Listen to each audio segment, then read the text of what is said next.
तर आता थोड्याच दिवसात पावसाला सुरुवात होणार आहे।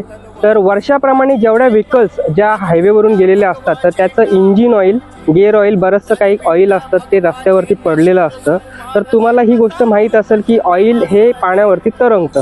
तर पाण्यामध्ये ऑइल कशा पद्धतीने तरंगतं हे मी तुम्हाला लाईव्ह एक्झाम्पल देणार आहे। तर त्याच्यासाठी घेतलेलं क्लिअर पाणी आणि त्याच्यामध्ये टाकणार आहे मी ऑइल। तर ऑइल टाकल्यानंतर बघा तो कसा पाण्याच्या वर येतोय।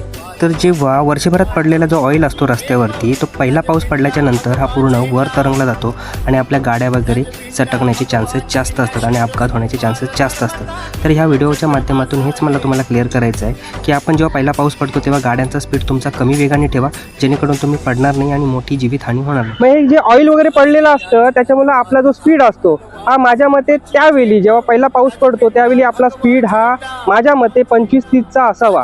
हे तुम्हाला ऐकायला थोडंसं ऑड वाटत असेल, स्लो वाटत असेल गाडी चालवायला, पण ते तुमच्या सेफ्टीसाठी चांगलं आहे। कारण जेव्हा फर्स्ट ऑइल जेव्हा पडलेलं असतं रस्त्यावरती वर्षाचं, तेव्हा पहिला पाऊस जेव्हा पडतो तेव्हा त्या पावसामुळे सगळा ऑइल आहे तो वर येतो आणि त्याच्यामुळं आपली गाडी स्लिप होण्याचे चान्सेस जास्त असतात। तुम्हाला माहिती असतं की पाऊस वगैरे पडल्यानंतर बऱ्याचशा गाड्या स्लिप होत असतात। त्याचं कारण हे तेच आहे, आपण जे 2 व्हीलर वगैरे घेऊन जातो किंवा 4 व्हीलर वगैरे घेऊन जातो त्याप्रमाणे मी 2 व्हीलरचं जास्त करून का सांगतो ते तुम्हाला मी सांगतोय व्हिडिओच्या माध्यमातून। तर मी आता तुम्हाला स्कूटीचा होल्डिंग पॉईंट दाखवणार आहे। होल्डिंग पॉईंट म्हणजे आपला हा जो स्कूटीचा चाक आहे तो जमिनीला किती प्रकारे टेकलेला असतो ते मी तुम्हाला दाखवणार आहे, ठीक आहे। तर त्याच्यासाठी मी मेजर टेप आणलेली आहे।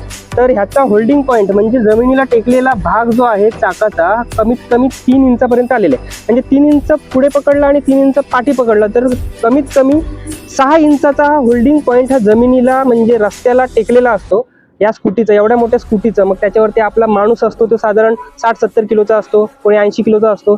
तर एवढं सगळं वजन हे 6 इंचावरती अवलंबून असतं, ठीक आहे। 6 इंचावर अवलंबून असल्यामुळं मला ह्या व्हिडिओच्या माध्यमातून तुम्हाला एकच गोष्ट सांगायची आहे, जेव्हा पाऊस पहिला पडतो तेव्हा हे जे सगळं ऑइल पडलेलं असतं जमिनीवरती रस्त्यावरती तर ते पाऊस पडल्यामुळं वर तरंगतं आणि त्याच्यामुळं स्कूटी वगैरे किंवा मोटरसायकल वगैरे ही स्लिप होण्याचे चान्सेस असतात।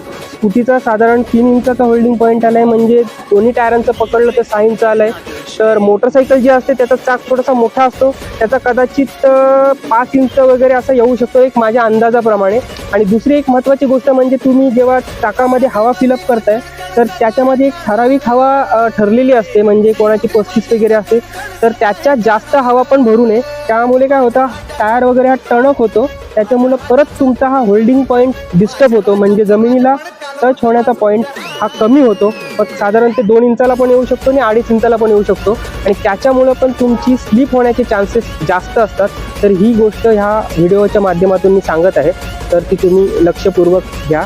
आणि कधीही जेव्हा पहिला पाऊस पडेल तेव्हा तुमच्या गाड्यांचा स्पीड हा कमी प्रमाणात ठेवा, जेणेकरून कोणी ह्या माध्यमातून स्लिप वगैरे होणार नाही। आणि तुम्हाला जर तुमच्या माणसांची काळजी असेल तर ह्या व्हिडिओच्या माध्यमातून त्यांना ही गोष्ट पोचवा